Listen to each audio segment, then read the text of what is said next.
이제 두 번째 시간입니다.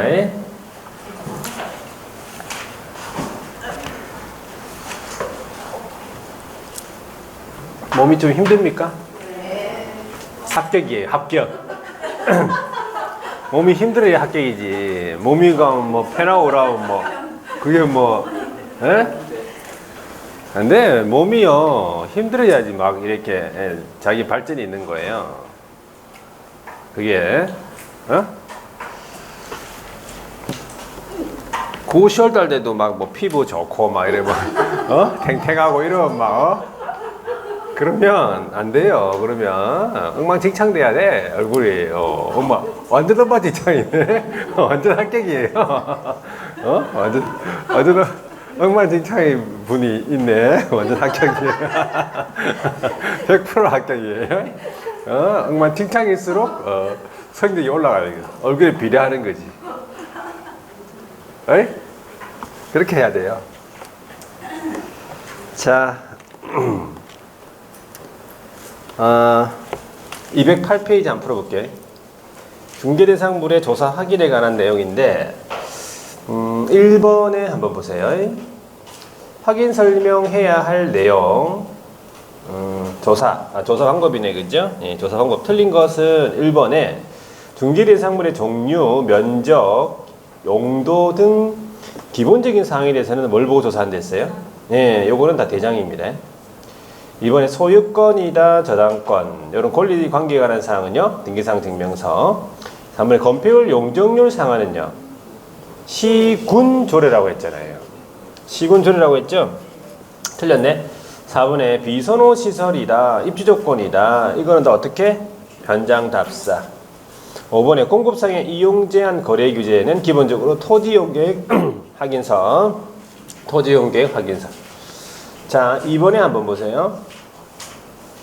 자, 옳은 것을 모두 고른 것은 했는데, 기억. 토지의 소재지, 지목.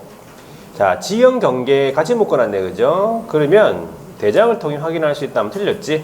지목하고 소재지하고 지목은 대장이죠. 그런데 지형하고 경계는 아까 뭐라 했어요? 지형하고 지형하고 경계는 도면이에요. 해자 가가지고 어떻게 할 건데? 한 갔다 와보세요. 갔다 와가지고 막 조사해가지고 하루 종일 한번 돌아다니 보세요. 뭐 생긴 모양이 지형이 막 생긴 모양이 나오는지. 생긴 모양은 도면이 보면 딱 바로 나와. 그렇죠? 삼각형인지 부정형인지 정방형인지. 경계도 마찬가지. 자, 도면이다. 조심하시라겠지 제가 아까 이거. 자, 그 다음에 니은의 분묘기지권 알죠? 분묘기지권 같으면은 등기상 증명서로 확인할 수 없죠? 맞는 말이네. 현장 답사고요. 자, 디귿. 지적도상의 경계와 실제 경계가 불일치하다. 그럼 뭐가 맞죠? 도면상의 경계가 맞는 거죠. 기준입니다. 도면상 경계 기준 해야 돼요.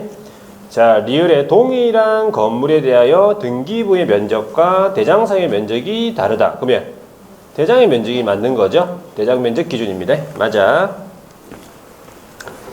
자, 오른쪽에 이제 3번 보세요. 판례에 관한 내용인데 틀린 걸 골라내요. 기억. 토지 매매에 있어서 특단의 사정이 없는 한 매수인에게 측량 또는 지적도와의 대조 등의 방법으로 해서 매매 목적물이 지적도상의 그것과 경계 이런 거와 정확하게 일치하는지 여부를 미리 확인해야 할 의무가 있는 것은 아니에요. 이 말은 측량까지 할 필요 없다 이렇게 생각하시면 돼요. 측량까지 해가지고 뭐 설명할 의무는 없다 이런 말이에요. 판례가. 그래서 틀렸습니다. 니은의 무허가 건물 관리대장의 소유자로 등재되었다는 그런 사실만으로는 그 무허가 건물에 대한 소유권 기타 권리를 취득하거나 권리자로 추정되는 효력이 없다는 거지. 맞는 말이에요. 자, 디귿. 일정한 토지가 지적공부에 한 필지 토지로 등록이 돼 있죠. 그러면 그 토지의 소재, 지번, 지목, 지정 및 경계 같은 경우는 이런 그 등록으로서 특정이 된다 이 말이지. 한 필지에 지금 토지가 등록이 됐으니까. 법적 등록 단위로. 자, 그래서 토지 소유권의 범위는 다른 특별한 사정이 없는 한 현실의 경계와 관계없이 공부상의 경계와 면적에 의하여 확정되는 거예요. 법적 등록 단위로 등록됐으니까. 맞는 말이고, 리얼 한 필지의 토지가 공간 정보 구축 관리에 관한 법률에 정한 바에 따라서 분할 절차를 밟지 않고 등기 기록에만 분필로 등기가 되어 있는 경우라 하더라도 이루어졌다 하더라도 분할의 효과는 발생할 수 없다는 거지. 그죠? 자, 일단 분할 절차를 거쳐가지고 분할해야 되겠다 이런 말이겠네. 그래서 틀린 것은 한 개가 되겠어. 자, 그 다음에 권리관계에 관한 내용으로서 분묘기지권이 나왔는데 보세요. 1번에 분묘기지권은 관세법상에서 지상권과 유사한 일종의 물건. 맞는 말. 2번에 타인의 토지에 승낙 없이 분묘를 설치하고 20년간 평행공연하게 점유죠. 점유시효 취득 완성된 경우에 분묘기지권을 취득한다. 맞죠? 자, 디귿 3번에 분묘기지권의 존속기간은 당사자 사이에 약정이 있더라도 분묘 수호 봉사가 계속된다. 분묘기지권의 존속기간은 원칙은 약정이잖아요. 약정이 없으면 수호 봉사가 계속되는 존속되는 거지. 약정이 있으면 약정의 원칙이죠. 자, 4번에 부부 중에 일방이 먼저 사망해서 이미 그 분묘가 설치되어 있는 분묘기지권에 미치는 범위 내에서 그 후 사망한 다른 일방의 합장을 위하여 쌍분, 단분 형태로 분묘를 설치하는 거 이거 허용되지 않습니다. 쌍분 안 되고 합장 안 된다고 했죠. 자, 5번에 분묘기지권이 시효 취득된 경우에 시효 취득자는 토지 소유자의 지료 지급 청구가 있는 날로부터 지료를 지급할 의무가 있다. 맞죠? 분묘기지권. 자, 5번입니다. 묘지로 사용할 토지에 대한 내용으로 틀린 건데 1번에 분묘기지권이란 원칙적으로 신설 권능, 그 다음에 이장 권능 없습니다. 포함되지 않습니다. 2번에 평장, 암장인 경우 있어서 분묘기지권이 인정되지 않습니다. 3번에 분묘기지권은 분묘의 수호 봉사에 필요한 범위에서 주의공지 포함합니다. 그 다음에 4번에 총유물인 임야에 대한 분묘 설치 행위의 성질은 처분 행위이기 때문에 그 사원총회의 결의에 의한다 발표해야 되겠죠? 총유물이기 때문에 총유. 사원총회 결의. 자, 5번에 장래의 묘소 가묘 분묘기지권 시효 취득할 수 없겠지. 당연히 분묘기지권 인정 안 되니까. 자, 오른쪽에 6번입니다. 분묘기지권 관련 설명으로 옳은 거 모두 옳은 건데 기억. 타인의 토지에 분묘를 설치 소유한 자의 점유는 성질상 소유여사로 추정됩니까? 타주점이에요. 자, 니은에 타인의 토지에 그의 승낙 없이 분묘를 설치한 경우에도 즉시 분묘를 시작하는 게 아니라 20년간 평행공연하게 점유해야 되겠죠. 자, 디귿에 자신의 소유의 토지에 분묘를 설치 후 토지를 매도하면서 매수인과 분묘 이장 등에 특약하지 않는 경우에 분묘 설치자는 분묘기지권을 취득한다. 양도형이잖아요. 옳은 말이고, 리을의 분묘기지권의 효력이 미치는 범위는 분묘기지 자체의 한정이 아니고 수호 봉사에 필요한 주변 공지까지 포함이죠. 반드시 사선까지 미치는 것은 아니다. 이렇게 보시면 돼요. 자, 그 다음에 7번이에요. 사설묘지 관련 토지에 대해서 설명한 내용 틀린 것은 1번에 분묘가 멸실된 경우라고 하더라도 유골이 존재해서 원상회복이 된다. 일시적인 멸실이죠. 분묘기지권 소멸하지 않고 존속합니다. 2번에 매수인이 착오로 인접 토지의 일부를 그의 토지에 속하는 것으로 믿고 점유하고 있다면 그 점유 방법이 분묘를 설치 관리하는 것이어도 자주점유에 해당한다는 거예요. 판례고. 3번 장사에 관한 법률 시행 이후 토지 소유자의 승낙을 얻어 분묘를 설치한 경우에 있어서 그 분묘의 설치 기간은 제한을 받는다. 제한을 받죠? 30년의 제한을 받지. 왜? 장사에 관한 법률 이후에 설치된 분묘니까. 자, 4번에 분묘기지권이 시효 취득이 된 경우에 사망자의 연고자는 종손이 분묘를 관리할 수 있는 때에도 토지 소유자에 대하여 분묘기지권을 주장할 수 있다. 틀렸네. 종손이 분묘 관리할 수 있는 경우 당연히 종손에게 존속한단 말이에요. 그 연고자, 사망의 연고자가 분묘기지권을 주장할 수 있는 게 아니라는 얘기죠. 토지 소유자한테. 종손이 주장하는 거죠. 종손이. 자, 그 틀렸고 5번에 분묘기지권은 권리자가 의무자에 대하여 그 권리를 포기하는 의사표시만으로 족합니다. 의사표시하는 거로 족하다 이 말이지. 점유까지 포기해야 그 권리가 소멸되는 것은 아니다. 그래서 의사표시만으로 충분하다는 얘기죠. 자, 8번에 장사되어가는 법률 틀린 것은 1번에 개인 묘지 설치한 자 또는 매장을 한 자는 30일 이내에 시장 등에게 신고하도록 되어 있죠. 이번에 가족 묘지 종중 문중 법인 묘지 설치한 자는 묘지가나 시장 등에게 30일에 신고 아니고 얘는 허가. 이 세 가지는 허가잖아. 사전 허가 받아야 되죠. 자, 틀렸고 3번에 공설묘지 사설묘지 설치 분묘 존속기간은 30년 원칙입니다. 자, 공설묘지 가족묘지 종중문중 법인묘지 안에 일기 그 다음에 점유면적은 10제곱미터 초과금지 초과할 수 없다. 그 다음에 합장은 15제곱미터 초과할 수 없다. 이하 같은 말이에요. 자, 5번에 다른 사람의 토지 또는 묘지 그의 승낙 없이 설치를 했다면 그 사용권하고 그 밖에 다른 분묘 보존하기 위한 권리 주장할 수 없지. 승낙 없이 설치했으니까. 자, 9번에 분묘와 관련된 토지에 대해서 옳은 것은 1번 가족 묘지 안에 분묘 1기 그 다음에 총면적 합장하는 경우에 15잖아. 15. 20이 아니고 15죠. 자, 이번에 최종으로 연장받은 설치기간이 종료된 분묘의 연고자 자, 만료 후 1년입니다. 1년 이내에 시설물 철거하라고 했어요. 3번에 가족 문중자연장지 조성 관할시장 등의 허가. 자연장지는 이 가족이랑 종중문중은 사전 신고라고 했잖아. 이거 두 개 주의하라고 했죠. 자, 그 다음에 4번에 단순히 토지 소유자의 설치 승낙만을 받아서 분묘를 설치한 경우에 묘지 설치자는 사용대차에 따른 차주에서의 권리가 아니고, 그러니까 뭐 임차인으로서의 권리가 아니라 분묘기지권이라는 관습에서 인정하는 법정 지상권을 취득하는 거예요. 단순히 뭐 사용할 수 있는 차주로서의 권리가 아니다 이 말이지. 자, 5번에 문중, 종중, 묘지 같으면은 문중, 종중, 사설 묘지 1000 초과 설치할 수 없다. 1000 이하. 30, 100, 1000 맞죠? 30, 100, 1000 10만 이상이니까 옳은 것은 5번이네. 자, 10번에 분묘기지권 장사되는 법률 옳은 것은 1번에 개인 사설묘지 면적 30 초과할 수 없다. 30 이하 맞죠? 가족 자연장지 같으면 백미를 생각나야 돼. 백미가. 자, 디귿 가족묘지 면적은 100 이하 30, 100, 1000, 10만 이상이니까 리을에 화장, 개장하고자 하는 자는 미리 관할 시장 등의 신고해야 된다라고 보시면 돼요.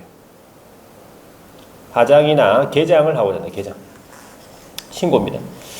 자, 그 다음에 미음에 남편의 분묘구역 내에 처의 분묘를 추가로 설치하는 경우에 추가 설치 후 마찬가지 30일 내에 매장 신고를 합니다. 시장 등에게. 자, 11번에 장사되는 법률에서 틀린 것은 1번 개인묘지란 일기의 분묘, 해당 분묘 매장된 자와 배우자 관계였던 자의 분묘를 같은 구역 안에 설치하는 묘지를 개인 사설묘지라고 그래요. 본인하고 배우자. 자, 이번에 가족 묘지라고 하면 민법에 따라 친족관계였던 자의 분묘를 같은 구역 안에 설치하는 묘지. 3번에 봉안시설 중에서 봉안묘의 높이는 70cm, 봉안묘 1기당 면적은 2제곱미터 초과해서는 안 된다. 맞는 말이고. 4번에 자연장이라고 하는 거는 유골의 골분을 수목이나 화초 잔디에 밑에나 주변에다가 묻어 장사하는 것 돼 있잖아. 그리고 5번에 장사하는 법률의 시행 이후에 설치가 된 분묘는 더 이상 분묘기지권이 인정되지 않는다. 자, 여기서 틀리는데 분묘기지권은 다른 사람 토지를 사용할 수 있는 권리이기 때문에 분묘기지권은 인정이 되지만 시효 취득은 할 수 없는 거죠. 그래서 장사된 법률 이후에 설치된 분묘는 시효 취득은 할 수 없다. 그래 보셔야 돼요. 분묘기지권은 인정이 돼요. 분묘기지권 인정되지. 다른 사람 토지에 사용할 수 있는 권리니까 그죠? 승낙받아 설치하면 되지. 그죠? 그런데 시효 취득은 할 수 없다는 거지. 그죠? 자, 넘어가 볼게요. 12번 보세요. 묘소가 설치되어 있는 임야를 중개했죠? 틀린 것은 1번에 분묘가 1995년도에 설치가 되었다면 장사되는 법률이 2001년도에 시행되기 때문에 분묘기지권 시효 취득을 할 수 있겠죠? 20년 되잖아요. 자, 그 다음 1번 틀렸고, 이번에 암장되어 있어 객관적으로 인식할 수 있는 외형을 갖추고 있지 않은 묘소, 암장, 인정 안 됩니다. 3번에 사망하지 않은 자의 묘, 가묘, 인정 안 되겠죠? 4번에 분묘기지권이 시효 취득된 경우에 시효 취득자는 토지 소유자의 지료지급 청구가 있는 날로부터 지료지급 의무 있습니다. 맞고 5번에 분묘기지권의 효력이 미치는 지역의 범위 내라고 할지라도 기존의 분묘 외에 새로운 분묘를 신설할 권능을 포함하고 있지 않다. 신설 권능이 없죠. 자, 그 다음에 13번에 분묘가 있는 토지에 대해서 옳은 거 1번에 분묘기지권의 존속기간은 지상권의 존속기간에 대한 규정을 유추 적용하는 게 아니에요. 분묘기지권은 존속기간의 원칙을 약정하지 않으면 수호봉사가 계획되는 존속한다 이런 거잖아요. 자, 이번에 장사되는 법률이 시행되기 전에 설치된 분묘의 경우는 그 법의 시행 후에는 분묘기지권을 시효 취득을 할 수는 없는 거지. 그죠? 맞는 거고. 이번에 3번에 자기 소유 토지에 분묘를 설치한 사람이 분묘 이장 특약이 없이 양도를 했네. 그죠? 그 분묘기지권을 취득하는 경우에 특별한 사정이 없는 한 분묘기지권이 성립한 때로부터 지료지급 의무 있다. 이게 맞는 말이에요. 성립한 때로부터. 네? 양도형은. 자, 4번에 분묘기지권을 시효로 취득한 사람은 토지 소유자의 지료지급 청구가 있어도 지료지급 의무가 없는 게 아니라 지료지급 청구하면 청구한 때로부터 지료지급 의무 있습니다. 틀렸고 5번에 분묘가 멸실된 경우에 유골 존재해서 원상회복된다면 일시적인 멸실에 불과하니까 분묘기지권은 존속합니다. 소멸한다. 아니, 존속합니다. 자, 14번. 자, 이게 법정 지상권 같으면 X 대지에 Y 건물이 있고 X 대지와 Y 건물이 동일인 소유다. 자, 이때 Y 건물에 대해서만 매매를 중개하면서 설명한 내용인데 옳은 것은 했어요. 기억. Y 건물에 대한 철거 특약이 없는 경우에 Y 건물이 건물로서의 요건을 갖추고 있다면 이게 무허가 미등기라도 무허가라도 관습의 법정지상권 인정되겠죠. 자, 니은의 관습법상의 법정지상권이 성립한 후 건물을 증축했다. 그러면 그 기준은 구 건물 기준으로 인정됩니다. 맞아. 자, 디귿 Y 건물 취득 시 Y 건물을 위해서 X 대지에 임대차 계약을 체결했다면 이건 뭘 포기한 거예요? 지상권 포기한 거예요. 포기한 것이라 해야 돼요. 아니다. 틀렸고 리얼 대지 소유자가 Y 건물만을 매도하는 관습상의 법정지상권이 인정이 되면 Y 건물 매수인은 대지 소유자의 지료지급 의무 있다라고 해야 돼요. 있다. 틀렸죠? 자, 뒤에 한번 넘어가 보니까 15번에요. 법률 관계에 관한 내용 틀린 건데 1번에 건물이 없는 토지에 일단 건물이 없었어. 그리고 저당권이 설정된 이후에 그 저당권 설정자가 건물을 신축했대. 그리고 저당권 실행으로 인해 가지고 그 토지의 지상 건물이 소유자가 달라지게 됐다.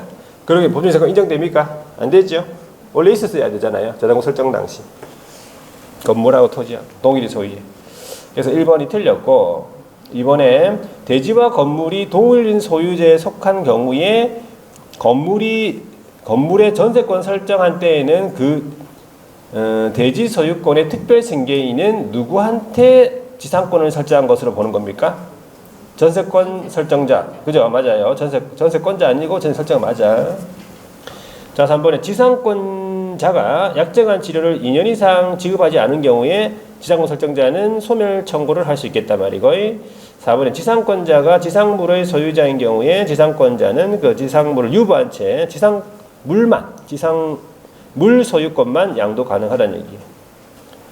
자, 5번에 지상권의 존속기간은 설정 행위로서 자유롭게 정할 수 있어. 근데 최단기간 있죠.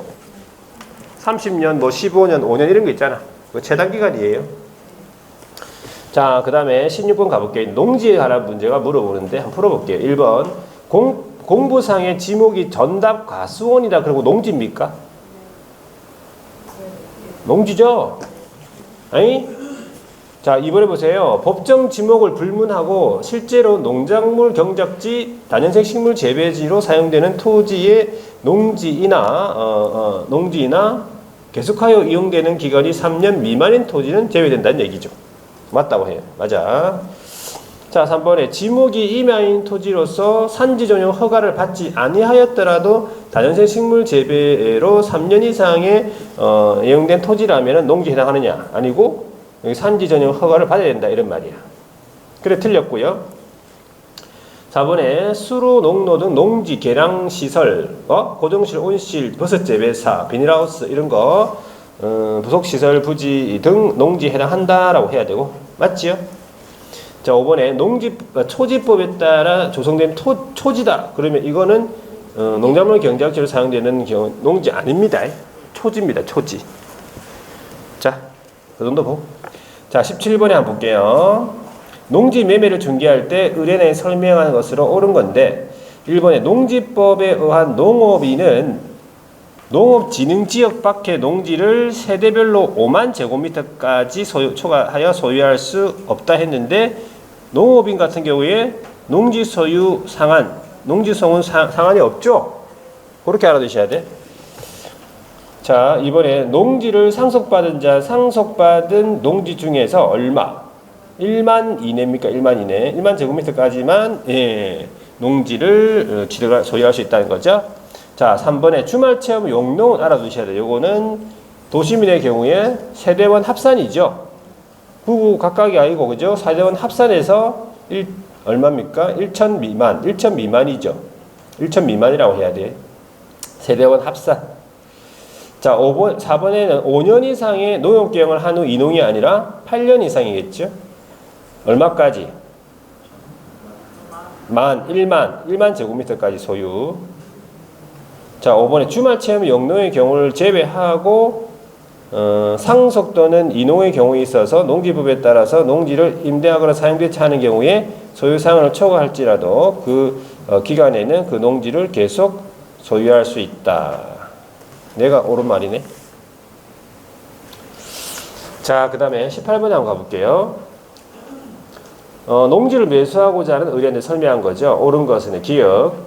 농업 경영이란 용어 정의가 이렇게 돼 있죠. 농업인이나 농업법인이 자기의 계산과 책임으로 농업을 영위하는 것. 자기의 계산과 책임. 에이?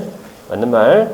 니은의 농지는 자기의 농업 경영을 이용하거나 이용할 자가 아니면 소유하지 못함이 원칙. 이게 경작 유전의 원칙. 경작 유전의 원칙. 이런 거죠. 3번에 디귿. 농지 소유자는 2개월이 아니라 3개월 9개월 되겠습니까? 3개월 이상의 9개월인 경우에 위탁 경영을 할 수 있다 했어요. 리을의 농지에 대한 임대차 계약이 등기 없는 경우에도 이렇게 돼 있어요. 대항력 취득하려면은 임차인이 시구 읍면장의 확인을 받는 거예요. 확인을 받고 인도받으면 대항력이 생긴다. 다음 날부터 대항력 취득한다. 마지막에 농지에 대한 임대차 기간은 몇 년? 3년 이상으로 해야 됩니다. 3년. 5년 아니고. 자, 그 다음에 19번에 한번 보세요. 농지의 임대차에 대해서 틀린 것은 1번. 요거는 알아두셔야 되는데 1번에 임대인이 임대차 기간이 끝나기 1개월이 아니라 3개월 돼. 3개월. 3개월 전까지 임차인에게 갱신 하지 않겠다 이런 거 통지 안 했지요. 그럼 그 기간이 끝나는 때에 묵시적 갱신이 된다 보시면 돼요. 자, 그 다음에 이번에 농업경영을 하려는 자에게 농지 임대하는 임대차 계약은 서면 계약으로 하는 게 원칙. 이거 많이 물어보는 질문이고. 3번에 선거에 따른 공직 취임이니까 당연히 임대할 수 있겠지요. 4번에 농지 임대차 계약의 당사자는 임차료에 관하여 협의가 이루어지지 않는다. 그러면 농지 소재에 관할 시장구수 구청장 조정 신청할 수 있고. 5번에 임대농지 양수인은 임대인의 지위 승계한다. 이것도 많이 좀 나오는 질문이고.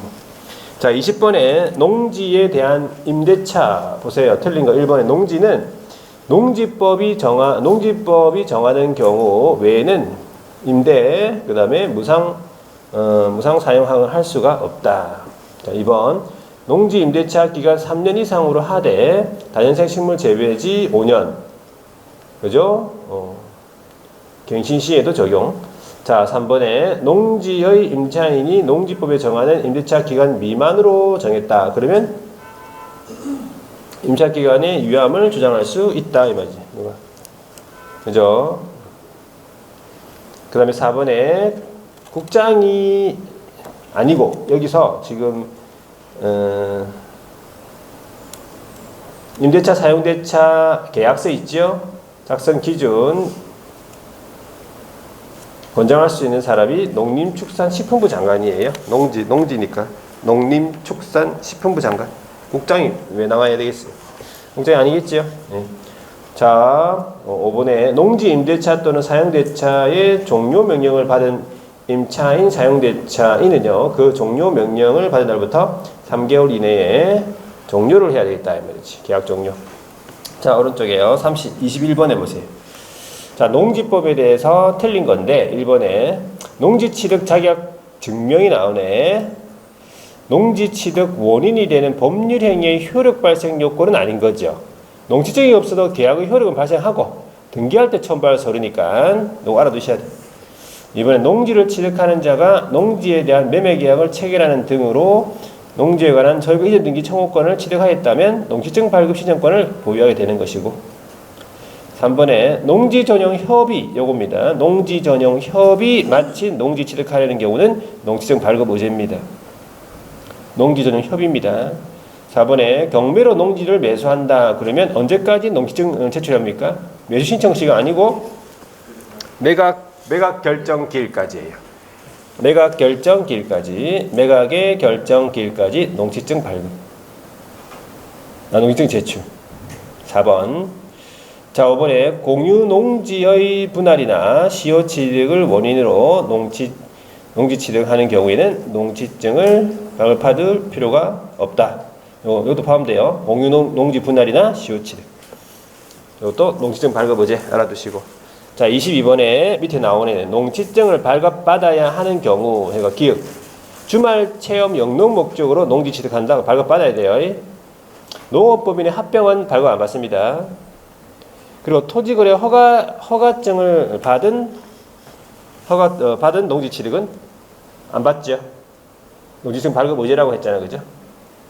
그 다음에 리을에 농지 전용 허가를 받은 농지 취득은 이건 받아야 돼요. 농지 전용 허가는 아닙니다. 그리고 증여, 그 다음에 판결에 의해서 농지를 취득한다. 이거는 받아야 되네요. 그죠? 증여, 판결에 의한 농지 취득은 농지증 발급 받아야 됩니다. 답은 2번. 자, 그 다음에 23번 보세요. 이게 농지증에 관한 내용으로 옳지 않은 것은 1번에 농지를 취득하고자 하는 자는 농지 소재지 관할 시구 읍면장이죠. 시구 읍면장. 군수는 아니에요. 시구 읍면장한테 농지증 발급 받아야 됩니다. 자, 이번에 농지 전용 허가 신고를 받아 취득한 경우에 있어서는 농지증을 발급을 신청할 때 농업경영계획서 첨부하지 않아도 된다. 맞고, 그 다음에 3번에 농지증 발급 신청받은 시장 등은 확인 기준 등을 검토해서 자, 날짜가 7일, 원칙 7일이고 농업계획서 첨부하지 않는 경우에는 4일, 그 다음에 농지위원회 심의 대상이라고 하면 14일. 맞아요. 기간이 통지해야 된다. 자, 4번에 소유 상한을 초과하여 농지를 소유한 것이 판명된 경우에 초과 면적에 해당하는 농지를 그 사유가 발생한 날로부터 1년 이내에 그 사유 발생한 날 당시에 세대원이 아닌 다른 자에게 처분해야 된다. 농지 처분. 5번에 농지의 처분 통지를 받고 기한 내에 처분하지 않은 경우에는 처분할 때까지 6개월마다 이행 강제를 부과하는 것이 아니라 거기 보면 감정가 있죠. 거기 처분 명령을 이행할 때까지 감정가 또는 개별 공시지가 중 높은 가액의 25%를 매년 이행 강제금 부과합니다. 그렇죠? 그렇게 알아두시고.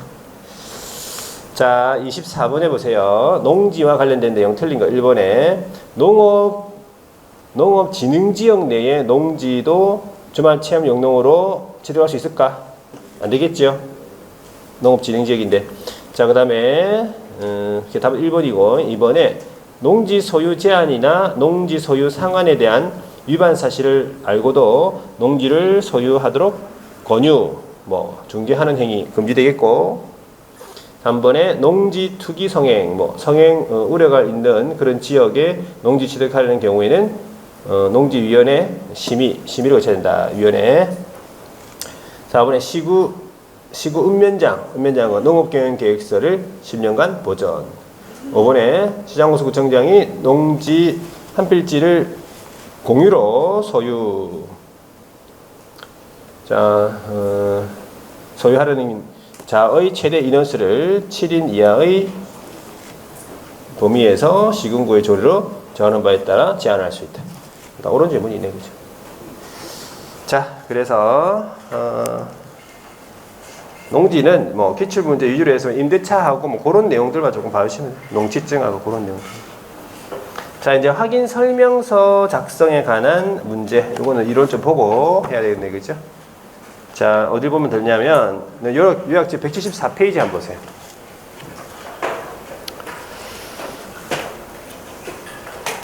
자, 174페이지에 보시면 이제 확인 설명서 작성인데, 확인 설명서는 언제 작성하는가 보니까 개업이 중개 완성이 되었을 때 거래계약서 작성하는 시점에 확인 설명서를 작성해서 그 당시에 이게 교부를 하겠지. 그러면서 그 원본 사본 또는 전자문서 형태로 3년간 보존한다. 했죠? 공인 전자문센터에 보관 중인 경우 그러하지 아니하다. 제외고의. 그래서 이 확인 설명서의 서식을 보게 되면 1, 2, 3, 4가 있죠.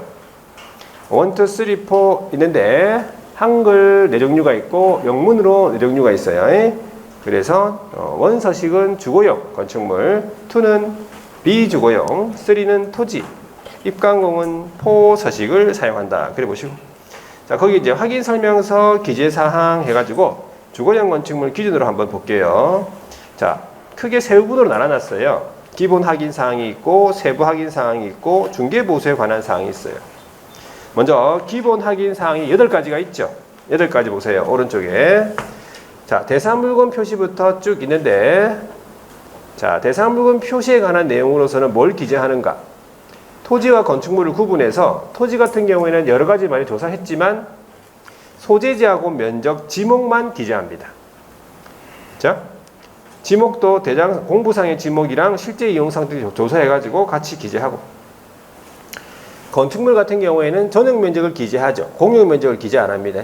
대지 지분하고 준공연도, 증개식 연도 있으면 기재하고, 용도도 대장상 용도하고 실제 용도 같이 기재합니다.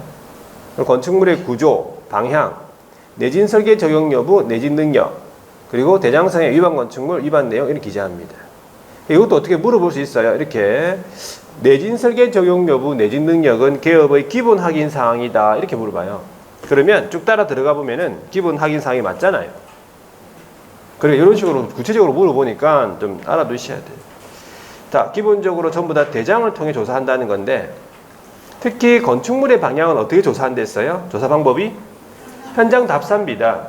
남향이냐 동향이냐 현장 답사인데, 자, 어떻게 그 기준이 되어 있냐면은 주택 같은 경우에는 주실의 방향, 거실 안방 등 주실의 방향, 그죠? 그 밖의 건축물은 주된 출입구예요. 기준이 만약에 불분명하다 그러면 남동향 해가지고 거실 앞 발코니 기준 이런 식으로 확인 설명서에 기재해야 돼요. 자, 그 다음에 권리관계에 관한 사항이 소유권하고 소유권 이외의 권리 같은 경우에는 등기사항 증명서를 보고 확인하겠죠.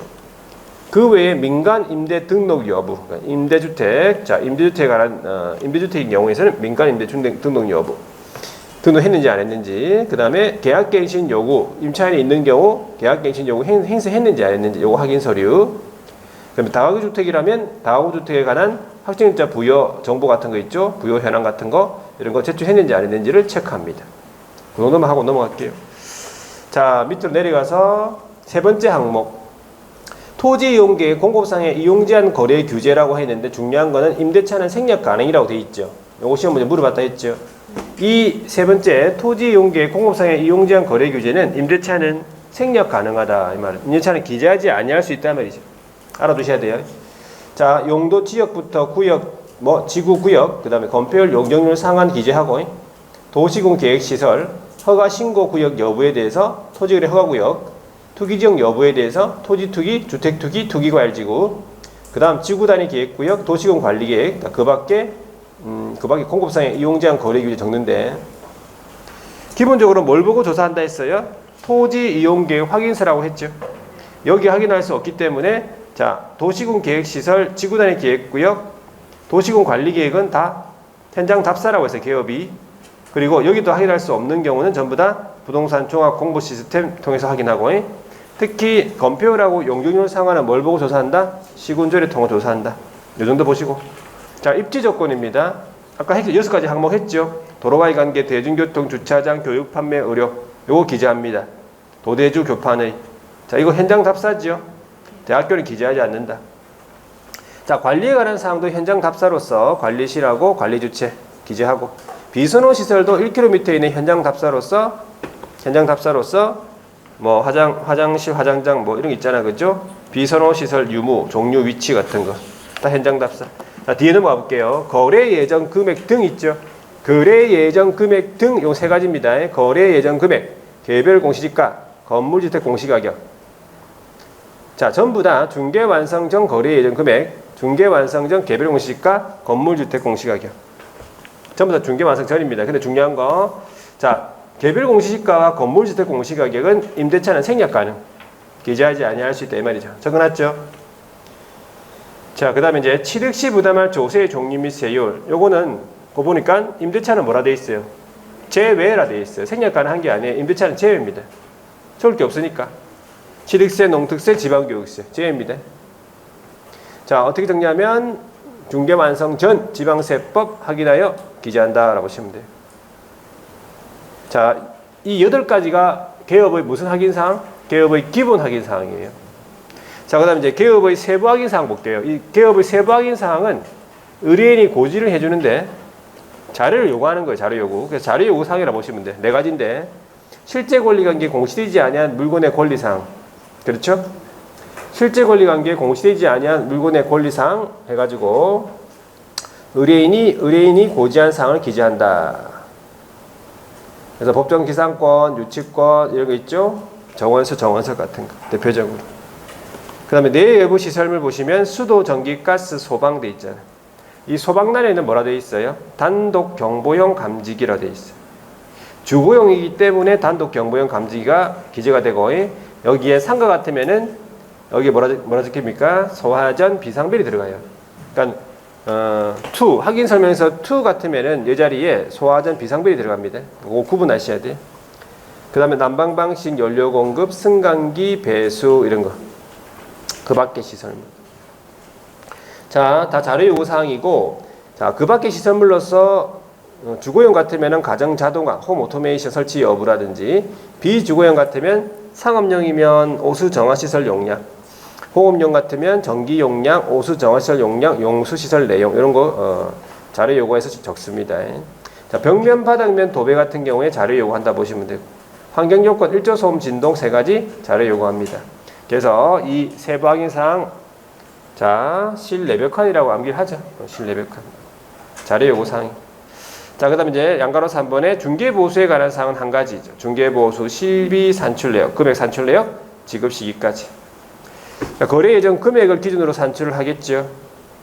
그래서 산출 내역을 보게 되면은 거래금액 곱하기 이율인데, 그 거래금액 계산할 때 임대차의 경우에는 원칙적으로 보증금 플러스 월차익 곱하기 100을 하겠죠. 이게 5천만 원 미만이라고 하면 보증금 플러스 월차익 곱하기 70 합니다. 자, 마지막에 이제 거래 당사자 인적 사항, 계약 공모자 인적 사항인데, 오른쪽 가보시면은 거래 당사자 같으면은 인적 사항 기재하고 난 다음에 서명 또는 날인이고요. 그리고 개업하고 소속은 인적 사항 기재하고 나서 서명 및 날인이라는 거 차이점. 공동중개면 참여한 모든 기업이 서명 및 날인 해야 되겠죠. 자, 그 다음에 이제 확인 설명서의 서식 비교 부분을 잘 보셔야 돼요. 자, 한번 보세요. 여기 칠판에다가. 자, 확인 설명서의 서식은 1, 2, 3, 4 이런 식으로 네 가지가 있다 했잖아요. 1 주거용, 2는 비주거, 3는 토지, 4는 입광공. 그래서 첫 번째 기본 확인 사항이 개업의 기본 확인 사항이 몇 가지라고요? 8가지죠. 8가지. 8가지를 암기하고 있어야 돼요. 첫 번째가 대상 물건 표시부터 했잖아. 두 번째는 권리관계죠. 세 번째가 토지 이용계 공급상의 이용제한 거래 규제 맞죠? 네 번째는 입지, 그 다음 관리, 비선호, 그 다음에 거래 예정 금액 등 취득조세, 취득시 부담할 조세 종류 및 세율. 그래서 이 8가지가 뭐예요? 개업의 기본 확인 사항이다. 되겠죠? 자, 그랬을 때 주거용은 모두 기재하죠. 자, 비주거용은 대사물건 표시, 권리관계, 토지 이용계 기재 다 해. 3가지. 근데 입지 같은 경우에는 6가지 항목 중에서 도로와의 관계, 대중교통, 주차장은 중요하니까 기재하죠. 기재해. 그런데 교육, 판매, 의료시설은 집에서 가야 되기 때문에 기재하지 않습니다. 중요한 게 아니라서 교판의 제외. 관리실은 있습니까? 있죠. 기재해야죠. 비선호 시설은 그 상가 자체가 비선호 시설일 수 있기 때문에 기재하지 않습니다. 거래 예정 금액 등 기재하고 취득조세 기재하고 토지 같은 경우에도 대사물건 표시, 권리관계, 토지 이용계 기재하죠. 입지 조건에서 도로와의 관계, 대중교통 중요해. 근데 주차장이 없지. 기재 안 하고 교육, 판매, 의료도 다 기재하지 않습니다. 주 교판의 제외. 관리실은 없으니까 기재 안 하겠죠. 주위에 비선호 시설 있으면 안 되기 때문에 이건 중요하기 때문에 기재해야 돼. 거래 예정 금액 기재하고 개별 공시가 기재하는데 건물이 없기 때문에 건물주택 공시가격 기재하지 않습니다. 여기 취득조세 기재하고 입광공을 보면은 대사물건 표시 권리관계 기재하는데 이 자리에 다 없어요. 토입관비가 다 없고 이 자리에 임목의 생육 상태. 그 다음에 아니면 광업재단, 공장재단, 재단 목록이 들어가요. 이 자리에. 자, 거래 예정 금액 등 기재하고 취득조세 기재하고. 자, 여기 8가지입니다. 요거 기본 확인 사항이죠. 자, 그러면 이제 세부 확인 사항 가보세요. 세부 확인 사항은 4가지. 자, 실제 권리 관계부터 공실이 아닌 물건의 권리사항, 내외부 시설물, 벽면, 바닥면, 도배, 환경 조건. 이거 세부 확인 사항, 자료 요구 사항이죠. 그리고 마지막에 중개보수에 관한 사항 1가지. 중개보수 실비금액 산출래요. 주거용 모두 기재합니다. 전부 다. 자, 비주거용 보세요. 실제 권리 다 기재해. 내외부 시설 다 있어. 상가도 불나니까. 벽면하고 바닥면 있는데 도배합니까? 도배 안 해요. 상가 공장에 도배 안 해. 도배 X. 환경 조건은 일조소음 진동. 공장이 더 시끄럽댔잖아. 공장이 더 시끄러워. 그래서 기재 안 해. 보수는 받아야 되고. 토지 실제 권리 기재하죠. 자, 내벽환 다 없어요. 내벽환 다 없어. 보수는 받아야 되죠. 입광공 마찬가지. 실제 권리 기재하고 내벽환 다 없어요. 보수 받아야 되고.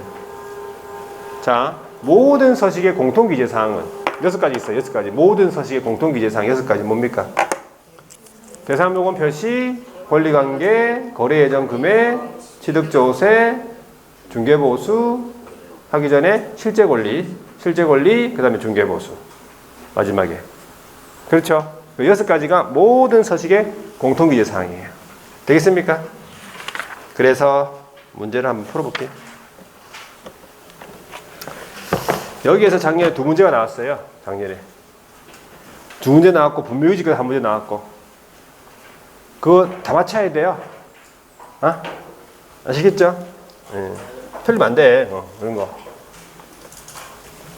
확인 설명서 작성 보세요. 25번입니다. 확인 설명서에 관한 설명으로 틀린 것은 1번에 서식은 주거용, 비주거용, 토지, 입광공 해가지고 구분되어 있고 국문, 영문으로 정해져 있다. 맞습니까? 네. 이번에 소속 공인중개사가 당해 중개 행위를 한 경우에는 개업 공인중개사와 함께 서명 및 날인합니다. 3번에 매매의 경우에 취득시 부담할 조세 종류 및 세율 같은 경우에 모든 확인 설명서 서식의 공통 기재사항 맞잖아. 자, 4번에 비주거용 건축물 서식에는 비선호 시설 여부 표시합니까? 그 상가 자체가 비선호 시설일 수 있기 때문에 기재하지 않는다고 생각하시면 돼요. 자, 5번에 입광공 같은 경우에는 입지 조건에 관한 사항 기재란이 없다. 입관공 같은 경우에는 토익관비가 다 없다고요. 토익관비 다 없어. 그 4개 다 없어요. 그 자리에 뭐가 들어간다고? 뭐 입관공인 같으면은 임목의 생육 상태 아니면 재단 목록이 들어간다고요. 그 자리에. 아시겠죠? 자, 26번 한번 보세요. 기본 확인 사항 1. 알지? 주거용 건축물 기본 확인 사항 골라라. 골라는 고르는 거죠. 권리관계 기본이죠. 맞잖아요. 중개보수는 기본 아니고 중개보수지 뭐. 교육시설은요. 기본입니까? 교육시설이 입지잖아. 입지는 기본이잖아요. 경비실 관리죠. 기본이죠. 수도전기 소방은 내외부니까 세부죠. 건폐율 용적률 상한은 공법상의 뭐 토지용 공법상 이용제하니까 이거 기본이죠. 일조소음 진동은 이거 환경이죠. 환경이니까 세부. 비선호 시설은 기본이잖아요. 5개입니까? 자, 뒤에 27번 보세요. 비주거용 돼 있죠. 비주거용. 자, 기본 확인 사항이야. 이 잘 보셔야 돼요. 주거용 같으면 우리가 기본으로 그냥 뭐 다 생각하면 되는데, 비주거용은 X가 되어 있는 게 있기 때문에 이걸 잘 보셔야 돼. 자, 비주거용 같으면 기본 확인 사항이 아닌 거. 1번에 소재지 면적 같은 대상 물건 표시. 기본입니까? 기본 맞잖아. 자, 소유권 외 권리. 이것도 권리관계 들어가죠. 소유권 외. 저당권 같은 거.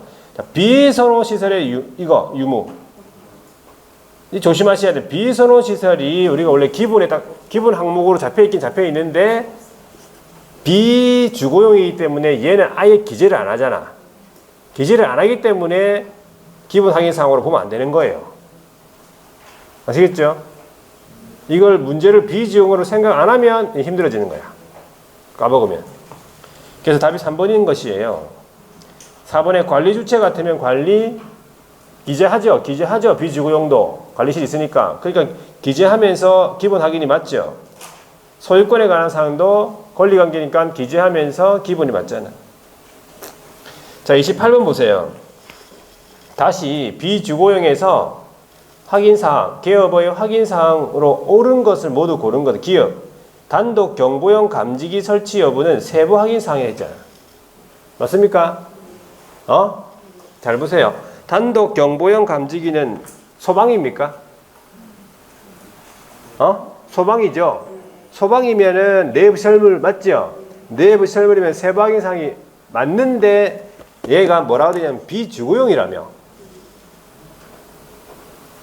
비주거용 같으면은 소방이 있긴 있는데 단독 경보용 감지기가 아니라고.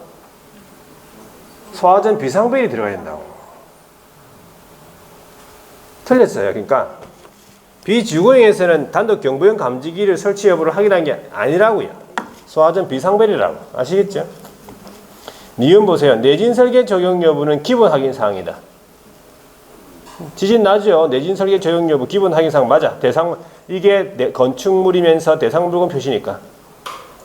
디귿 실제 권리 관계는 다 기재하니까 이것도 세부 확인 사항이 맞아. 환경 조건 보세요. 이거 세부 확인 사항이다. 맞아요? 맞죠? 맞아요? 그래가지고 다른 학원에서 맞았어요. 나와 이러면서 아니 환경조건이 세부 확인 사항이 맞긴 맞는데 비주거용에서는 기재하지 않기 때문에 틀렸다고 해야 돼. 이게 그냥 넘어간다니까. 문제를 까먹고 자꾸 한 대 맞아요. 맞아야 되겠다. 자, 조심하셔야 돼. 여기서 이 부분을 조심하셔야 돼. 이게 자꾸 문제를 읽고 까먹는다니까. 문제를 풀면. 자, 환경조건은 비주거용에서 기재한다 안 한다? 안 해요. 안 하기 때문에 아예 그냥 틀렸다니까. 아시겠죠? 네, 그거 조심하셔야 돼, 이거는. 자, 29번 보세요. 주거용 돼 있죠? 주거용 잘못 설명된 거. 주거용. 1번은 토지용계 공급상의 이용제한 거래 규제 같은 경우에 자 어떤 내용들이냐 보세요. 준공연도 이거 뭐 내진설계 적용 여부 위반 건축물 여부 이거 토지용계가 아니잖아. 이건 대상부분 표시잖아. 항목들이 틀렸네 아예. 뒤에 거는 막 토지거래 허가구역 건폐율 용적률 상하는 이게 토지용계획 공고사항의 제한 맞잖아. 항목들이. 자, 이거 1번 틀렸고요. 2번에 내부 시설물 상태, 수도, 전기, 가스, 소방, 난방 방식, 연료 공급, 승강기 배수. 이거 내부 맞잖아. 자, 환경 조건으로서 일조 소음 진동이 맞지요. 4번에 입지 조건으로서는 도로, 대중교통, 주차장, 교육, 판매, 의료 맞지요. 5번에 거래 예정 등 란에는 거래 예정 금액, 개별 공시가, 건물주택 공시가격 맞잖아. 되겠습니까? 30번 보세요. 토지라고 돼 있어요. 토지. 모두 몇 개? 비선호 시설. 중요하죠. 옆에 있으면 안 되잖아. 쓰레기 수확. 옆에 막 있으면 안 되죠. 중요한 기재해야 돼. 자, 저 일조량 등 환경 조건은 환경 기재 안 해. 관리, 주체, 유형, 관리실 없어 기재 안 해. 공급상 이용 제한 기재하죠. 접근성 등 입지 조건 이렇게 나오면 기재합니까? 접근성이 뭐예요? 도로와의 관계예요. 접근성이 도로와의 관계라니까. 접근이 용이한지 불편한지. 도로와의 관계는 토지라도 중요하죠. 대중교통도 중요해. 대중교통은 아니고 대중교통 중요하죠. 주교판의 제외고, 아시겠죠? 이거 기출 문제. 자, 그 다음에 31번 보세요. 주택의 임대차를 중개하면서 대상 물건, 확인 설명서 1 주거용. 자, 여기서 잘 보세요. 제외하거나 생략할 수 있는 거 물어봐야 돼. 이 기출 문제예요. 작년에. 아까 제가 생략 가능, 제외, 이거 얘기해줬죠, 이거. 3개 있는데 3개. 자, 취득 시 부담할 조세의 종류 및 세율은 이거는 뭡니까? 임대차는,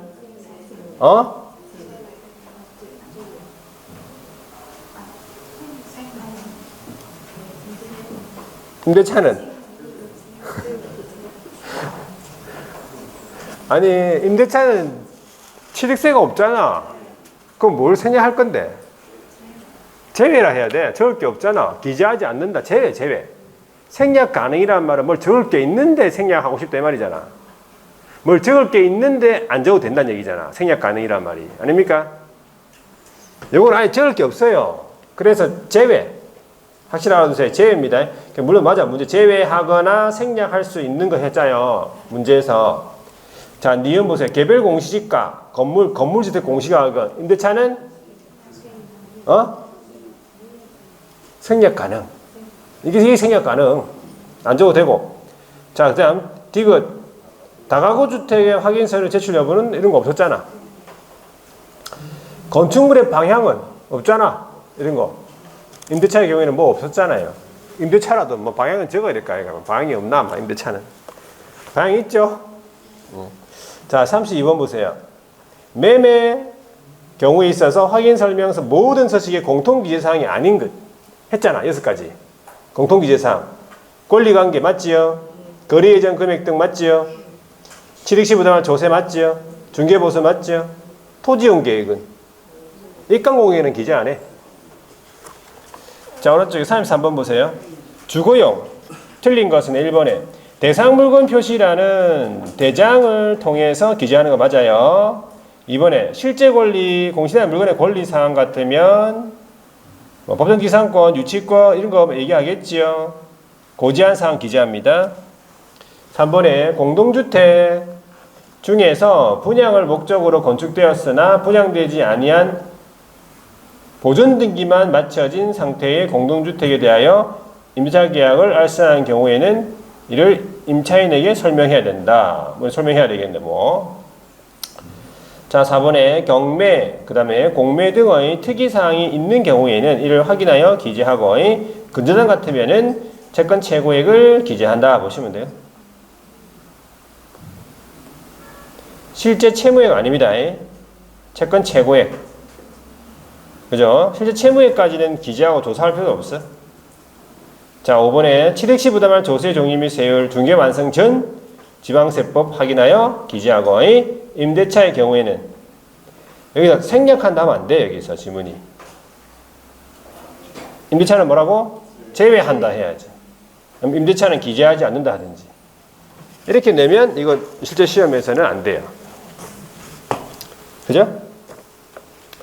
자, 그 다음에 34번에 보세요. 자, 확인설명서의 작성 방법인데 틀린 것은 1번에 주택 매매의 경우에 도시군 계획시설이다, 지구단위 계획구역이다, 뭐 도시군 관리기획 이거 어떻게 하지요? 이거 현장 답사라고 했잖아. 개업이 확인하여 기재한단 말이 현장 답사예요. 자, 이번에 비선호 시설 종류 위치 요거 대상 물건으로부터 1km 이내 기피 시설, 화장장, 낙골당, 뭐 묘지, 쓰레기 뭐 이렇게 있잖아. 그죠? 분뇨 처리, 하수종말 이런 거 있는지 그 시설물 종류 위치 적습니다. 3번에 거래 예정 금액 같으면 거래 예정 금액 같으면 개업의 세부 확인 사항이 아니에요. 기본 확인 사항이잖아. 그죠? 그리고 중개 완성 전 거래 예정 금액을 적는다라고 해야 돼. 이렇게 암기하고 있어야 돼요. 3번이 틀렸고요. 4번에 다가구 주택 확인 서류 같으면 대상 물건이 다가구 주택인 경우만 해당되겠지요. 매도인 또는 개업이 주민센터 등에 가가지고 다가구 주택의 그 확정일자 부여 현황 같은 거 있죠. 이런 것들 서류 제출 여부를 표시합니다. 제출했는지 안 했는지. 5번에 중개보수 금액 산출 내역뿐만 아니라 지급 시기도 기재하도록 되어 있어요. 지급 시기도 기재하도록 되어 있습니다. 자, 35번에 한번 보세요. 확인설명서 주거용 되어 있습니다. 옳은 것은 1번. 건축물의 방향은 주택이다 그러면 주된 출입구 아니잖아. 주택은 뭐라고 했어요? 아까 거실, 안방 등 주실의 방향이고 그 밖에 건축물은 주된 출입구라고 해야죠. 현장 답사. 2번. 비선호 시설 같으면 상태에 관한 자료 요구 확인하는 게 아니에요. 비선호 시설은 현장 답사. 3번에 건폐율 용적률 상황 같으면 토지용 계획서 아니고 시군 조례. 4번에 취득시 부담할 조세 종류 및 세율은 지방세법 중개 완성된 지방세법 내용 확인하여 취득세 뭐 이런 거 맞는데 뭐 재산세 갑자기 재산세 이름이 뭐야? 종합부동산세가 이런 건 아니죠. 취득도세 아니잖아. 틀렸고 취득세 농특세 지방교육세를 기억합니다. 중개 완성 전 지방세법 확인. 자, 5번에 그 밖의 시설물, 가정 자동화 시설 있지요. 홈 오토메이션. 요거 설치 자료 요구하여 적습니다. 5번이 맞네. 자, 36번 보세요. 입간공에 대해서 틀린 것은 1번에 대상 물건 표시라는 대상 물건별, 자, 요 입간공에 대한 확인 설명서인데 이 대상 물건별 등기상 증명서가 있어. 그걸 확인해 가지고 기재합니다. 자, 이번에요. 재단 목록 또는 임목의 생육 상태. 요거는 공장 재단의 경우는 재단 목록하고 등기상 증명서의 강업재단은 재단 목록이랑 등기상 증명서를 확인합니다.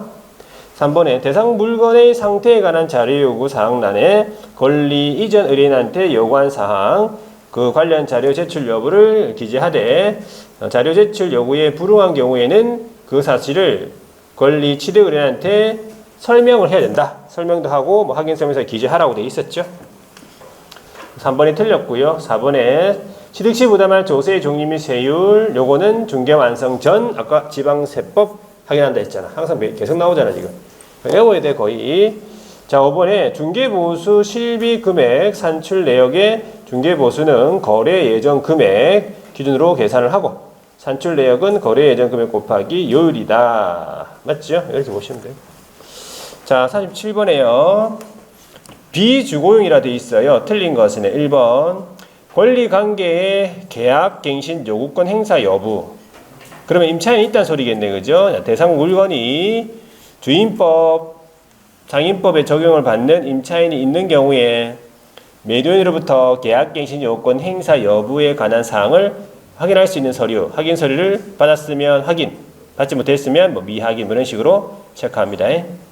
자, 이번에 대상 물건의 상태에 관한 자료 요구 사항란에 매도인에게 요구한 사항, 관련 자료 제출 여부, 실제 실제 권리관계, 공실이 아닌 물건의 권리상, 그 다음에 내부 시설물 상태, 자, 벽면, 바닥면, 뭐 이런 항목 확인하기 위하여 자료를 요구한 사항, 불응 여부를 기재한다. 그죠? 그 다음에 3번에 토지 이용 계획 확인서에서 확인할 수 없는 이용 계획, 뭐 공업상의 제한 사항 같은 경우에는 기재하지 않는 것이 아닙니다. 직접 조사해가지고 기재하고, 그죠? 현장 답사 아니면 부동산 종합 공부 시스템을 통해 조사하고 다 기재합니다. 자, 그 다음에 4번의 내부 시설물 상태에서 우리 아까 뭐 나왔었죠. 그 밖의 시설물의 사업용 같으면 오수 정화시설 용량, 공업용 같으면은 오수 전기 용량, 오수 정화시설 용량, 용수 시설 내용 이런 거 요구해가지고 기재한 데 있죠. 자, 5번에 거래 예정 금액 등 난의 거래 예정 금액은 중개가 완성되기 전 거래 예정 금액, 개별 공시지가, 그 다음에 건물주 공시가격은 마찬가지 중개 완성되기 전 공시지가, 공시가격이에요. 전부 다 중개 완성되기 전입니다. 자, 38번에 토지입니다.